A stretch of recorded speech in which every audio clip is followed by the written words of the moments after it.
Donc ce sont deux choses qui sont totalement différentes et qui ont par conséquent des implications sur la mort.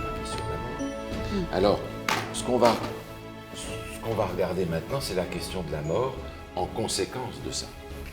Ça va? Oui, ben oui.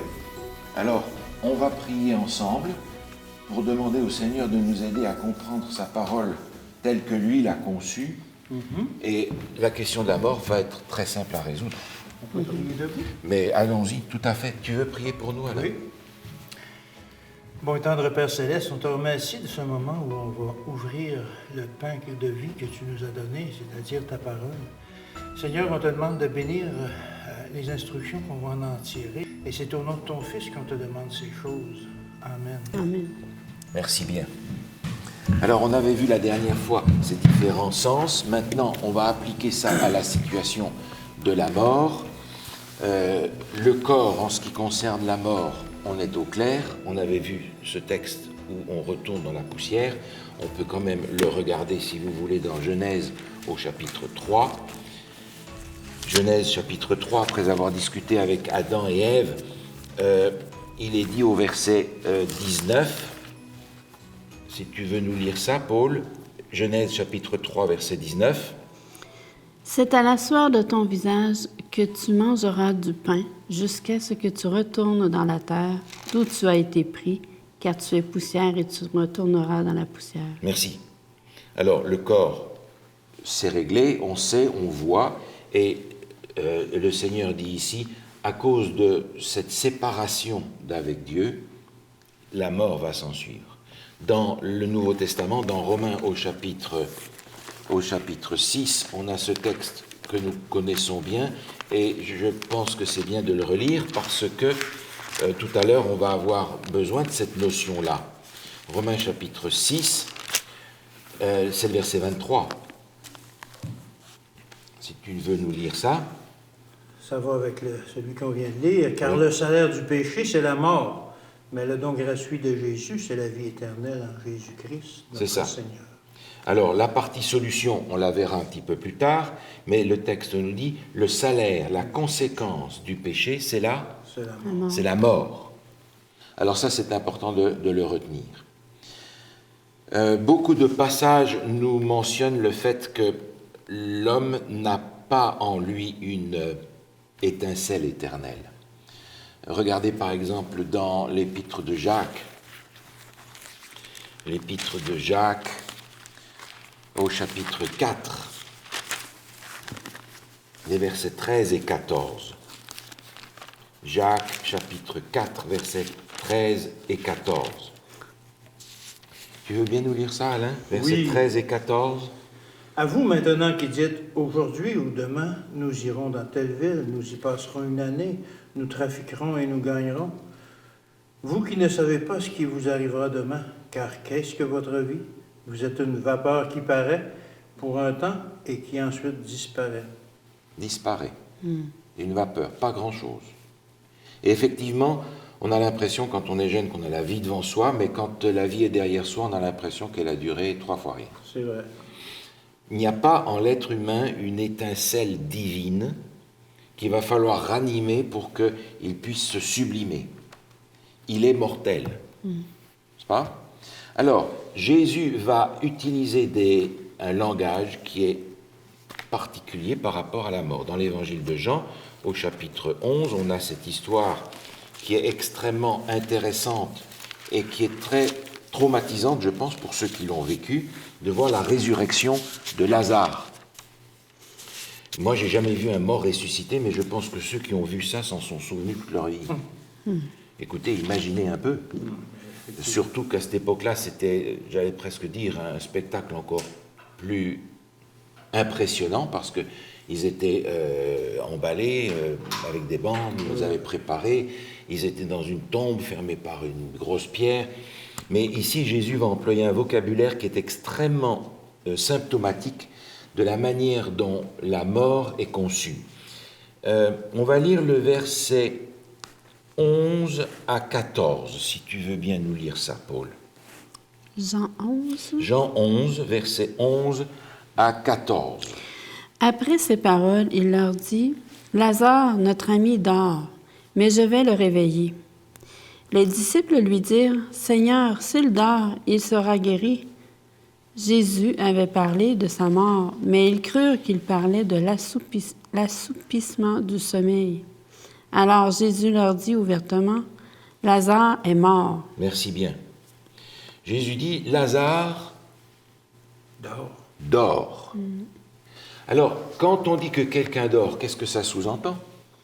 Normalement, on ferme les lumières, on s'endort, il n'y a plus rien qui se passe dans notre esprit. Et après, On se réveille. il y a un réveil. Bien sûr. Donc, le soir, quand je vais me coucher, je prends pour acquis que demain matin, je vais me réveiller. Oui. Quand Jésus dit Lazare dort, il sous-entend qu'il y a un réveil qui va arriver. Les disciples n'ont rien compris, et il faut qu'on leur explique, non, Lazare est mort. Et je vais m'en occuper.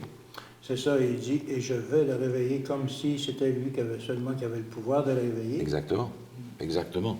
Alors, Jésus va dire, la mort est un sommeil. On va retrouver ça d'ailleurs dans d'autres endroits, dans 1 Thessaloniciens chapitre 4. Là, c'est l'apôtre Paul qui parle, c'est le texte auquel on a fait allusion la dernière fois, mais j'aimerais qu'on lise, si vous voulez bien, 1 Thessaloniciens chapitre 4, les versets 13 à 15. Si tu veux nous lire ça, s'il te plaît. Nous ne voulons pas, frères, que vous soyez dans l'ignorance au sujet de ceux qui dorment, afin que vous ne vous affligiez pas comme les autres qui n'ont point d'espérance. Car si nous croyons que Jésus est mort et qu'il est ressuscité, croyons aussi que Dieu ramènera par Jésus et avec lui ceux qui sont morts. Voici en effet ce que nous vous déclarons, d'après la parole du Seigneur. Nous, les vivants, restés pour l'avènement du Seigneur, nous ne devancerons pas ceux qui sont morts, car le Seigneur lui-même a un signal donné, à la voix d'un archange, au son de la trompette de Dieu, descendra du ciel, et les morts en Christ ressusciteront premièrement. Merci bien.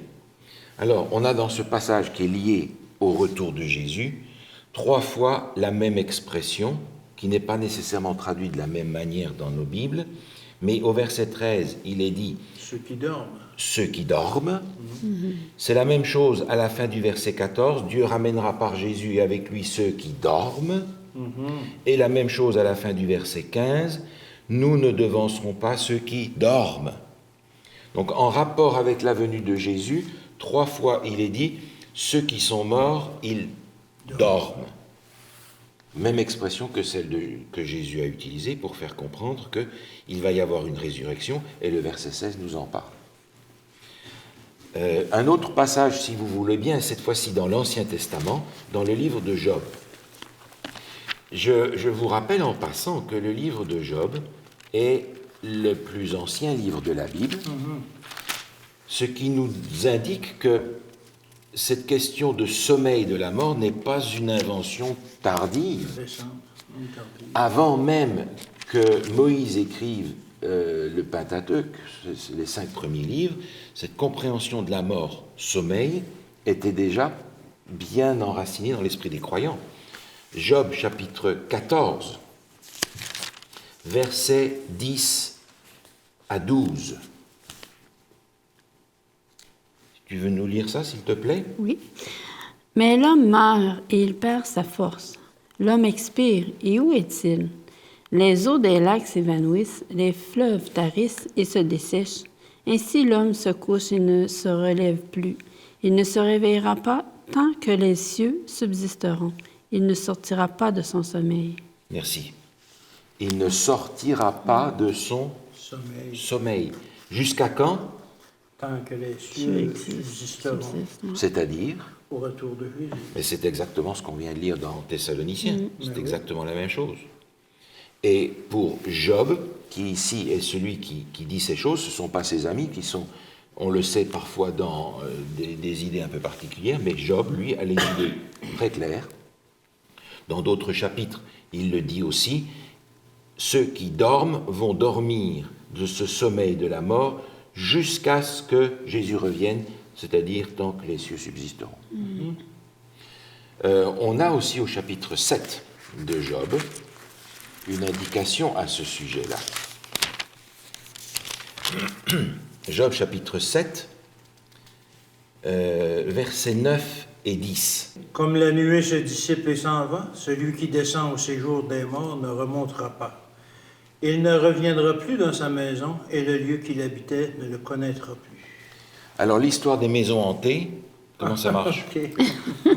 Comment ça marche? C'est pas le propriétaire qui est Mais non, même si c'est quelqu'un qui s'est pendu dans la maison ou que sais-je, la Bible nous dit clairement, il ne remontera pas du séjour des morts, Il ne reviendra pas dans sa maison. il ne reviendra pas dans sa maison, le lieu qu'il habitait ne le connaîtra plus. Il y a donc autre chose derrière ces manifestations qui ne sont pas les âmes de ceux qui sont morts. Parce que le jour où la mort intervient, l'âme n'existe plus. Vous vous souvenez, on avait dit, l'être humain a un corps, il a le souffle, mais il est une âme. Et les morts ne font pas de somnambulisme. Pas que je sache. Pas que je sache. Alors, le corps retourne dans la terre, on le sait, mais alors la question se pose maintenant. On a parlé du corps, on sait ce qui arrive. Il est question de l'âme qui n'existe plus, mais l'esprit alors, le souffle en question. Et beaucoup de gens vont dire « Ah oui, mais c'est ça que j'appelle l'âme. » Oui, oui. Mais qu'est-ce que disent les Écritures au sujet de l'esprit? C'est ce qu'il faut qu'on regarde. Alors, on va regarder dans le livre de l'Ecclésiaste. Dans le livre de l'Ecclésiaste. Psaume, Proverbe, Ecclésiaste, au chapitre 12. Au chapitre 12 de l'Ecclésiaste, on a un texte très poétique qui est assez curieux comme il est composé. Au début, si tu veux nous lire le verset 1. Jeune homme, réjouis-toi dans ta jeunesse. Livre ton cœur à la joie pendant les jours de ta jeunesse. Marche dans les voies de ton cœur et selon les regards de tes yeux. Mais sache que pour tout cela, Dieu t'appellera en jugement. Voilà. Alors on commence avec la jeunesse. Et au fur et à mesure qu'on avance dans le texte, Salomon ici qui écrit va décrire le processus de vieillissement.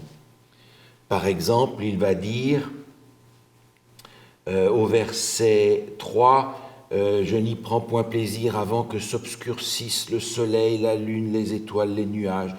Quand on vieillit, on perd la vue. N'est-ce pas? Un peu plus loin, au verset 5, il dit par exemple, les gardiens de la maison tremblent. Quand on devient vieux, on commence à trembler. Oui. Un peu plus loin, dans le même verset, il dit celles qui moulent s'arrêtent parce qu'elles sont diminuées. Les dents, on a des problèmes. Ah, oui, oui. On a des problèmes avec nos dents quand on vieillit, pas vrai? Oui. Encore une fois, au verset 6, il est dit les deux battants de la porte se ferment sur la rue quand ça baisse le bruit de la meule. Les battantes, là, C'est ça. les oreilles, maintenant, on entend moins. On entend moins. Un peu plus loin, au verset 6, au moment où on se lève au chant de l'oiseau. Vous avez vu, les vieillards, ils se lèvent au milieu de la nuit, ils sont... Au moment où nous, on se couche, ils se lèvent. Ouais. Un peu plus loin, il est dit où l'on redoute ce qui est élevé. Alors c'est vrai qu'en vieillissant, on a moins d'équilibre. On évite les escaliers. On évite ça, les échelles surtout. Oui. Et il est dit lorsque l'amandier fleurit. Voilà. Les fleurs d'amandier sont quelle couleur? Blanc. Oui, elles sont blanches. Alors voilà quoi, ça, hein, les cheveux blancs, etc. Alors, lorsque ce processus de vieillissement se met en place et arrive à son terme, qu'est-ce qui se passe? Finalement, et c'est décrit au verset 8. Si tu veux nous lire le verset 8 et 9. Avant que le cordon d'argent se détache, que le vase d'or se brise, que le seau se rompe sur la source et que la roue se casse sur la citerne, avant que la poussière retourne à la terre, comme il y était, et que l'Esprit retourne à Dieu qui l'a donné. Ah voilà, on a la clé ici. Une décréation. Le corps retourne à la poussière d'où il a été tiré. Oui. Le souffle retourne à Dieu, l'esprit. L'esprit retourne à Dieu qui l'a lui donné. Alors, comment ça se passe? Je n'en sais rien. Ce que je comprends, c'est que ce souffle de vie qu'on avait vu dans la définition de la Genèse, c'est seul Dieu qui peut le donner. Il est seul propriétaire de la vie. Le diable, l'ennemi, la seule chose qu'il peut faire, c'est détruire. Dieu est propriétaire de la vie. Autrement dit, Dieu reprend cette vie qu'il a donnée. Cette vie dont il est le propriétaire. Alors, beaucoup de gens vont dire, ah ben oui, mais c'est ça l'âme qui remonte à Dieu. Mais alors, il faut qu'on regarde comment elle remonte à Dieu. Okay. Mais au début, lorsqu'on parlait de l'esprit, de l'âme, de l'esprit, le souffle de Dieu, on ne parlait pas d'une entité. Fait que là, c'est difficile de parler d'une entité encore maintenant. Oui. Alors, vous pouvez garder un doigt dans Ecclésiaste. On va aller lire un texte dans l'évangile de Luc au chapitre 23. Luc 23, où on a dans le Nouveau Testament la même notion par rapport à une résurrection que Jésus va opérer. Luc 23, verset 46. Jésus s'écria d'une voix forte, « Père, je remets mon esprit entre tes mains. » Et en disant cette parole, il expira. Ah, je remets mon esprit entre tes mains. Je me suis trompé, c'est pas par rapport à une guérison, c'est par rapport à la mort de Jésus. Mais vous savez, quand on a par exemple une vieille voiture qui ne marche plus, il n'y a rien qui marche, on va dire, elle a... rendu l'âme. Ah, elle a rendu l'âme. Mais ça, c'est la traduction de la compréhension populaire. En fait, quand on meurt, on rend l'esprit. Qui est le souffle de Dieu. Qui est le souffle de vie. Qu'il nous a donné. Et c'est rassurant de constater que c'est Dieu qui récupère ça. Parce que alors, c'est ça. Il va pouvoir nous le redonner éventuellement. Non seulement Dieu va pouvoir nous le redonner, mais on a l'assurance que pendant la mort, ceux qui sont morts sont protégés de tout ce que l'ennemi peut faire contre eux. Il ne peut plus rien contre le corps. Ils ne peuvent plus rien contre le corps, ils ne peuvent plus rien contre le souffle, ils ne peuvent plus rien contre leur personne. Contre l'esprit, contre... Ils sont là, protégés. Alors, revenez à Ecclésiaste avec moi, si vous voulez bien, au chapitre 9, cette fois-ci de l'Ecclésiaste, et on va lire les versets 5 et 6. Tu veux bien nous lire ça, s'il te plaît? Oui. Alors, les vivants, en effet, savent qu'ils mourront, mais les morts ne savent rien, et il n'y a pour eux plus de salaire, puisque leur mémoire est oubliée. Et leur amour et leur haine et leur vie ont déjà péri, et ils n'auront plus jamais aucune part à tout ce qui se fait sous le soleil. Merci. Il y a un mot ici que j'ai entouré, que j'ai souligné. C'est lequel d'après vous? Il n'a plus aucune vie. Il n'y a pas de... Plus jamais. Plus jamais. Il n'y a pas de réincarnation. La réincarnation n'est pas connue dans les Écritures. Non. Les vivants savent qu'ils vont mourir, mais les morts Ils ne savent plus rien. ne savent rien. Normal, ils dorment. Et ils n'ont plus aucune part à ce qui se fait sous le soleil, plus jamais. Jamais. On élimine les esprits qui se promènent sur la terre. Et qu'est-ce qu'on élimine encore à cause de cet enseignement biblique? Le spiritisme. Toutes les apparitions des morts. Oui, c'est ça.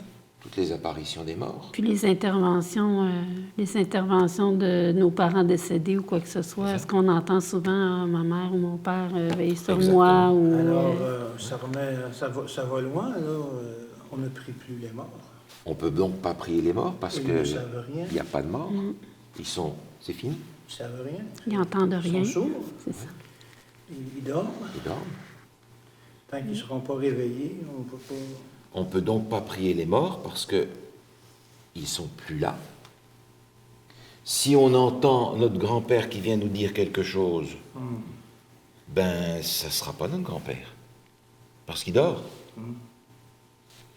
On comprend par conséquent que cet esprit qui retourne à Dieu, il retourne définitivement inconscient jusqu'au moment de la résurrection. Ce qu'on a lu par rapport au retour de Jésus. Oui, il nous sera remis à ce moment-là. Où à ce moment-là, on a une recréation. On peut continuer à lire sur le même chapitre, verset 10, quelques versets plus bas. Si tu veux bien, Alain, nous lire le verset 10, qui est la conclusion de ce passage ici écrit par Salomon. Tout ce que ta main trouve à faire avec ta force, fais-le. Car il n'y a ni œuvre, ni pensée, ni science, ni sagesse dans le séjour des morts où tu vas. Il n'y a rien. Autrement dit, ne compte pas sur une deuxième chance quelque part. Ta deuxième chance, elle est là. C'est maintenant. C'est maintenant dans cette vie que je peux faire quelque chose, que j'ai des choix à faire, parce qu'après, c'est fini jusqu'au retour de Jésus. Je ne vais pas avoir une deuxième chance pour me reprendre si je me suis manqué quelque part. Ma deuxième chance, elle est maintenant. Et on verra que le Seigneur Jésus nous donne aujourd'hui la possibilité de reconstruire notre vie avec lui différemment. Pas besoin d'attendre quelque chose de cataclysmique pour qu'on ait une deuxième chance quelque part. Pas de deuxième chance. Maintenant, ce qui me paraît important aussi, c'est de voir que les morts, ceux qu'on connaît, nos ancêtres, ne nous parlent pas, ils dorment. On ne peut pas prier les morts. Ils sont sourds. Ils sont sourds, mais qu'est-ce qu'il en est de ceux qui apparaissent? Bonne question. Parce que c'est un fait, c'est évident, c'est rapporté par beaucoup de gens qui ont vécu des apparitions, des choses comme ça. Absolument. Il y a deux possibilités, à mon avis. C'est lesquels? Ben, à mon avis, c'est l'imagination. Oui. Et en deuxième lieu, ben, c'est l'intervention de l'ennemi. Alors l'imagination, effectivement, peut jouer, mais quand il y a beaucoup de gens qui voient la même chose, Ah ben là, c'est sûr. là, on a quelque chose de plus ennuyeux. Mais je pense, par exemple, aux apparitions de Marie. Marie est une femme extrêmement respectable, mais elle n'est pas vénérable ou adorable, parce qu'elle est un être humain comme tous les autres. C'est ce qu'on apprend. Malgré ses qualités, malgré sa bonne vie. Absolument. Malgré ce qu'elle a contribué dans l'éducation de Jésus. C'est une personne extraordinaire. Oui. Mais pour que Jésus puisse avoir la nature humaine et la nature divine, il fallait que sa mère soit entièrement humaine. Donc, elle est sujette à la même chose que tous les autres êtres humains. À la mort. Mais si tout d'un coup Marie apparaît, qu'est-ce qui se passe? Une bonne question. Il y a un subterfuge à quelque part. Il y a quelque chose qui ne marche pas quelque part. Ouais. Donc on va aller voir un passage qui nous indique que l'ennemi est en train de jouer avec ça. Souvenez-vous, dans le Jardin d'Éden, quel mensonge est-ce qu'il a dit à Ève? Mais non, vous ne mourrez point. Vous ne mourrez point. Il va donc falloir maintenant qu'il justifie son mensonge, qu'il fasse que ce mensonge apparaisse comme une vérité, Semble vrai. semble vrai. Et la raison est simple, c'est qu'il est menteur et meurtrier dès le départ. Par conséquent, il va falloir qu'il ne fasse croire que ce qu'il dit est vrai. Et la parole de Dieu dénonce les subterfuges de Satan. On va donc regarder un texte qui nous dit qui est derrière ces manifestations-là. On va regarder dans 2 Corinthiens, au chapitre 11, où l'apôtre Paul ici est en train de parler des faux apôtres, c'est-à-dire des gens qui se présentent comme des apôtres et qui ont un enseignement qui ne correspond pas à l'enseignement de Jésus. Et il va les comparer, vous allez voir, au verset 13 et 14. 2 Corinthiens chapitre 11, versets 13 et 14, si tu veux bien lire ça. Ces hommes-là sont de faux apôtres, des ouvriers trompeurs et déguisés en apôtres de Christ. Et cela n'est pas étonnant, puisque Satan lui-même se déguise en ange de lumière. Satan a la capacité de se déguiser même en ange de lumière. Il a la capacité de se déguiser dans tout ce qu'il veut. Et c'est ce qu'il fait. Et à mon sens, la lumière représente la vérité. Alors, Oui, voilà. Et il présente le mensonge sous un aspect de vérité, un ange de lumière. Il vient pour éclairer les gens. On a cette idée, par exemple, lorsque Jésus a la tentation au désert. Quand on représente cette scène-là, on représente le diable avec ses cornes, sa queue, etc. Mais vous pensez qu'il se présentait à Jésus comme le diable? Non, Il s'est présenté à Jésus comme un ange de lumière, pour tromper Jésus. et son identité est apparue dans le premier mot qu'il a dit, « Si tu es le Fils de Dieu ». Est-ce que vous pouvez imaginer qu'un ange de Dieu va venir et dire « Jésus, je ne suis pas très sûr que tu es un ange de lumière, mais si tu en es un, fais ça. » Un seul mot de l'ennemi, et on sait qui il est. Il est venu se déguiser pour qu'il ait plus de chances de faire tomber Jésus dans son mensonge. Il se déguise en ange de lumière, il peut se déguiser en ce qu'il veut. En personnage. En personnage. En grand-père. Et on verra tout à l'heure un passage où, effectivement, le diable se déguise. Oui. Et où l'imagination humaine va faire ce qui manque au déguisement. Ah oui. Et c'est là quelque chose d'important parce que beaucoup de gens sont convaincus que c'est leur grand-père, leur grand-mère, un ancêtre qui leur a parlé, ou dont ils sentent la présence, ou qu'ils ont vu, ou même qu'ils vont prier. Et je peux comprendre qu'il soit difficile de changer une mentalité qui s'est incrustée dans notre esprit depuis si longtemps, et depuis des siècles finalement, un enseignement qui a été porté de génération en génération. Ça demande une étude assez assidue des Écritures pour voir la nécessité de conserver l'enseignement biblique, parce que ça va changer ce que l'on va comprendre à la fin des temps. Et si nous sommes à la fin des temps, il est urgent de comprendre ce qui se passe à la fin des temps.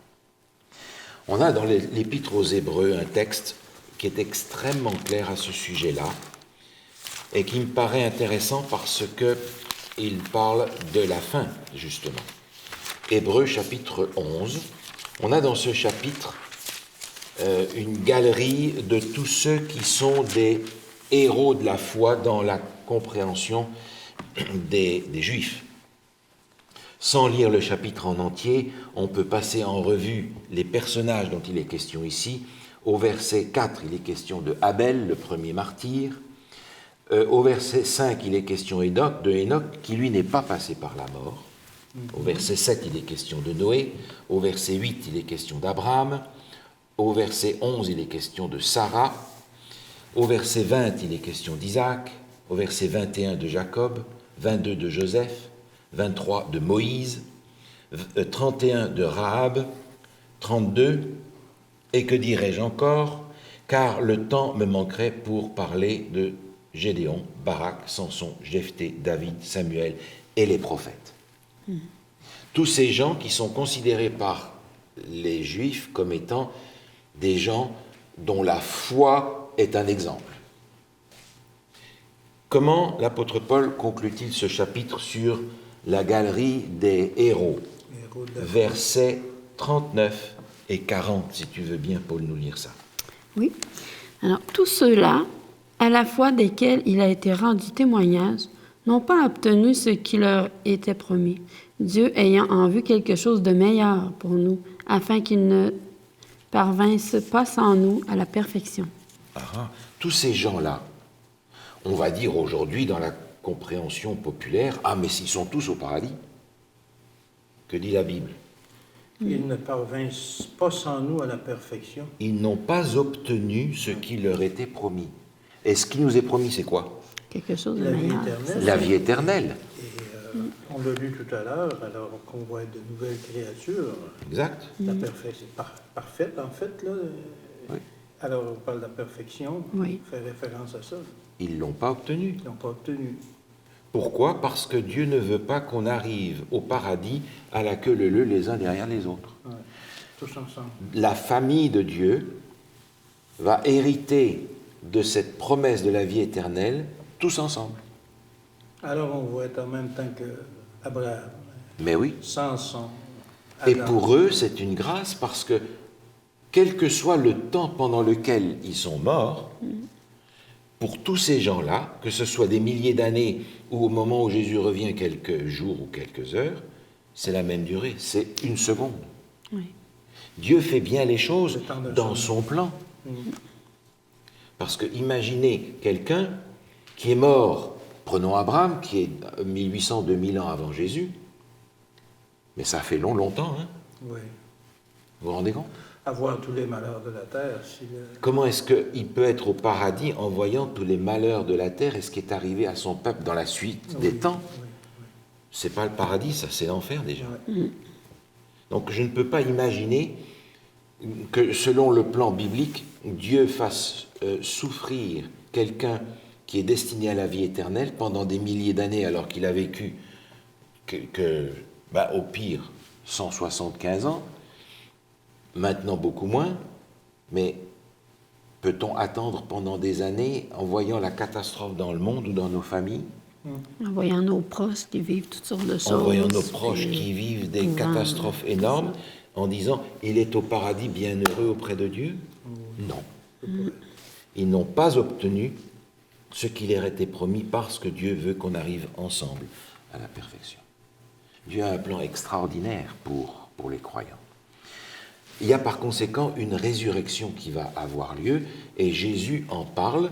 On va donc savoir quand ça se passe. Évangile de Jean, chapitre 6. Évangile de Jean, chapitre 6.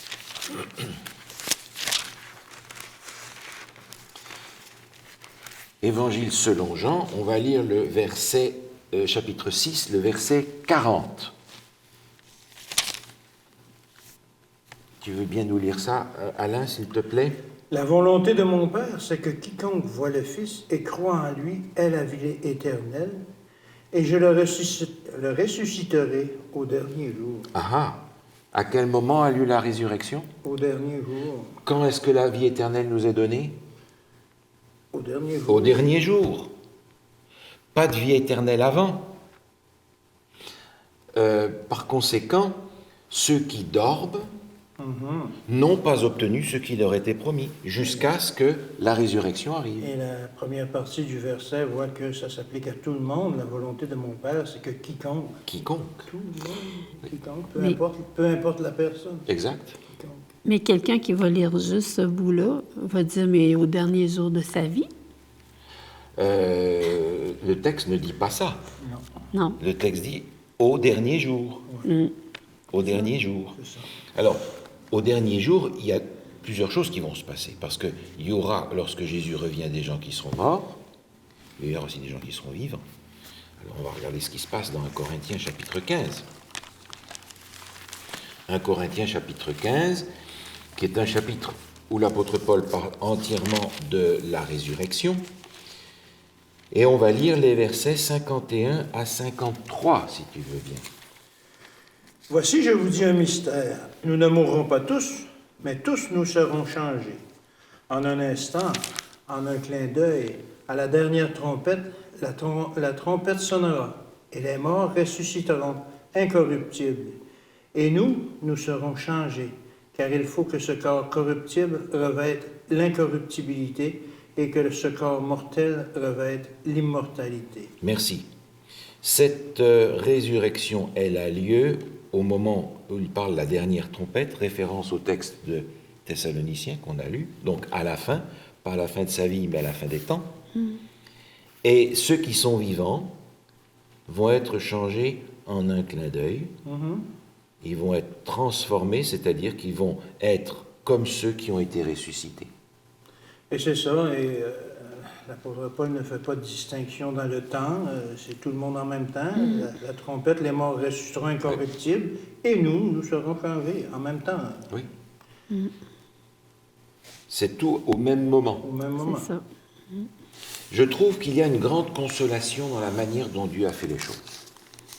Parce que je n'ai pas besoin de m'inquiéter pour ceux qui sont morts. Ils ne savent rien, ils ne pensent pas, ils ne sont pas là. Ceux qui sont en Christ sont en sécurité. Ils sont tous en sécurité. C'est durant leur vie qu'ils ont fait leur choix et ils ont saisi la deuxième chance que Jésus donne. C'est par conséquent une invitation à faire dans cette vie ce que nous avons à faire. On l'avait lu dans Ecclésiaste. Oui. Ce que ta main a à faire, fais-le maintenant. Parce que, est-ce que je suis là demain? J'en sais rien. Il y a beaucoup de gens qui se sont réveillés le matin et qui, le soir, n'étaient plus là, pour une raison ou pour une autre. J'espère chaque matin que ce ne sera pas mon cas, mais ça peut arriver. Donc je suis appelé aujourd'hui à faire le choix nécessaire vis-à-vis de Dieu pour pouvoir faire partie de ceux qui seront debout quand Jésus va revenir. Alors j'aimerais faire un petit dessin maintenant. On est au Québec, et puis je suppose qu'avec le nom que vous avez de la parenté en France. Oui, effectivement, nos ancêtres viennent de France. Bon, alors, comme les Français ne savent pas tellement ce que c'est, vous avez décidé de leur envoyer du sirop d'érable. OK. Hein? Bon, C'est bon. c'est bien. Alors, tu vas aller au magasin et puis tu vas acheter des planches de bois. Tu vas acheter un paquet de planches et tu vas acheter une boîte de clous. Ça, c'est des clous. Tu vas faire une boîte et tu vas mettre là-dedans, je ne sais pas, 5 ou 7 gallons de sirop d'érable. Ça va? Oui, oui. Alors, on va dire que les planches, c'est le corps. On va dire que les clous, c'est l'esprit. L'esprit, le souffle qui maintient tout ça. L'esprit.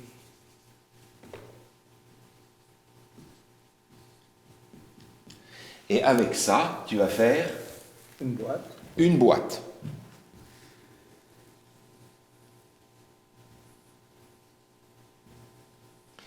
C'est-à-dire que tu vas utiliser les planches Oui.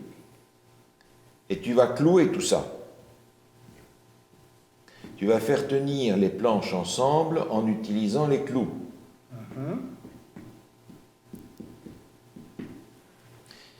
Et là-dedans, il y a du sirop d'érable.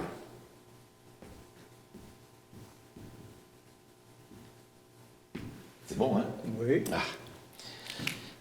Si les planches représentent le corps et que les clous représentent l'esprit, comment va-t-on appeler la boîte? En termes bibliques, l'âme. On va appeler la boîte l'âme parce qu'il y a les Oui. deux morceaux ensemble, n'est-ce pas? Oui. Maintenant, on va mettre ça à la poste, on va expédier tout ça. La famille d'Europe va En Picardie. en Picardie en plus. Oui. Alors nos amis picards vont picoler le sirop d'érable et puis la boîte est là. Et puis au bout d'un temps, ils se disent mais cette boîte elle nous encombre.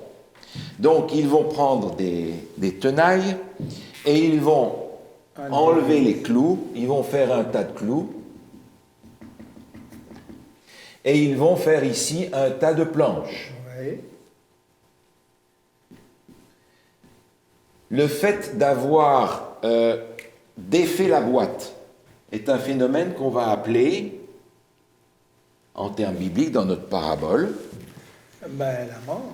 alors d'avoir défait la boîte, c'est-à-dire séparer Les éléments. les éléments, ça va être la mort. Oui. Question. Où est montée la boîte? Où est montée? Ben, elle est encore là. Est-ce qu'elle est montée au ciel? Non. Non. Elle est où? Elle est sur le sol. Elle est où? Sur Elle est où, terre. la boîte? Sur la terre. Elle est restée là. Dépendamment de ce qu'on en fait, on l'enterre, elle disparaît. On la La sert. boîte comme telle, ok, je pensais des éléments. Effectivement, la boîte n'existe plus. Non, il reste juste les éléments. Il reste juste les deux parties Oui. Le corps et l'esprit. qui sont séparées par conséquent, c'est la mort. Qu'est-ce qu'est devenu l'âme? Elle n'existe Elle plus. n'existe plus. La boîte La boîte n'existe plus. C'est ça. Et je ne peux pas demander, la question que j'ai posée est truquée parce que où est montée la boîte? Ben, elle n'est pas montée au ciel, la boîte. Non. Elle monte nulle Elle part. n'existe plus. Elle n'existe plus. On a encore seulement les éléments qui la composaient, mais Ce n'est plus une entité C'est plus un être intrinsèque. vivant, Ouais. complet. La mort étant intervenue, l'âme n'existe plus. Parce que nous avons un corps, nous avons l'esprit, Et on a vu que le corps... on est Ouais. une âme. On a vu que le corps retourne à la poussière. Le corps retourne à la poussière, l'esprit remonte à Dieu inconscient jusqu'à la fin des temps. L'âme, qu'est-ce qu'elle devient? Elle n'existe Elle plus. n'existe plus, elle est Elle disparue. n'existe plus. La boîte est disparue. La boîte a disparu. Et c'est ce qui arrive dans la situation de la mort, parce qu'on apprend que Dieu va garder ce souffle de vie dans lequel il y a, comme on l'avait défini au départ, tout ce que nous sommes, tous les éléments métaphysiques, au-delà du physique, notre caractère, nos pensées, notre tempérament, ce que l'on en a fait, ce que l'on a fait de cette vie que Dieu nous a donnée. Dieu va préserver ça. Il a un ordinateur extraordinaire Absolument. dans lequel il va préserver notre identité, notre vie, jusqu'au jour de la résurrection. Oui, il va nous le redonner. Et là, Dieu va faire une recréation. Ouais. On a dans l'Apocalypse ce passage où il nous est dit Dieu va faire de nouveaux cieux et une nouvelle terre. Est-ce qu'il va mettre dans le nouveau ciel et la nouvelle terre des gens simplement rafistolés? Il va mettre des gens qui ont retrouvé ce qu'il voulait leur donner au départ, c'est-à-dire un corps, un esprit, un être entier, sans péché, sans mal et sans les conséquences du mal. Je crois qu'on a de quoi remercier le Seigneur pour la manière dont il a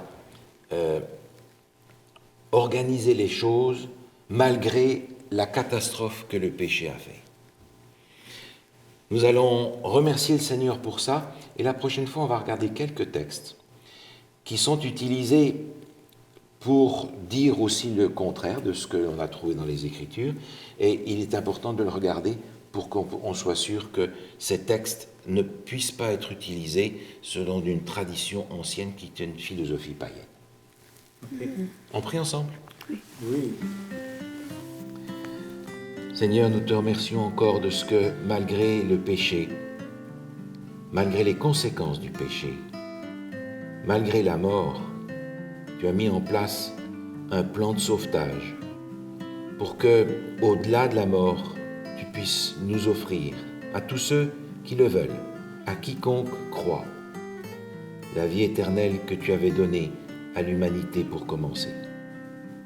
Quand on y réfléchit, Seigneur, on a hâte de retrouver cette vie éternelle sans péché. Le monde est rempli de misère, nous voyons la misère en nous-mêmes, et nous voudrions que, selon ta promesse, tu achèves en nous l'œuvre que tu as commencée. Nous te remercions, Seigneur, d'avoir un plan précis, un plan de grâce, un plan d'amour.